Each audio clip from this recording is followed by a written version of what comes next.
Hello everyone, আমি Sinjini. Welcome back to my channel. আজকের লুকটা একেবারে স্পেশাল। গণেশ চতুর্থী উপলক্ষে এক টুকরো মারাঠি ছোঁয়া। মহারাষ্ট্রের ঐতিহ্য, তাদের রঙিন উৎসব আর ভক্তির আবহ মিলিয়ে সাজিয়েছি আজকের এই মেকওভার। গণেশ চতুর্থী আসলে ভগবান গণেশের জন্মোৎসব।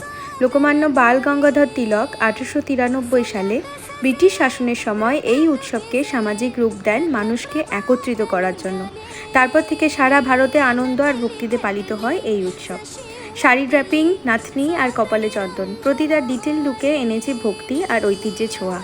আর এটাই সিঞ্জিনিস মেকওভারের final look. Ganapati Bappa Moria.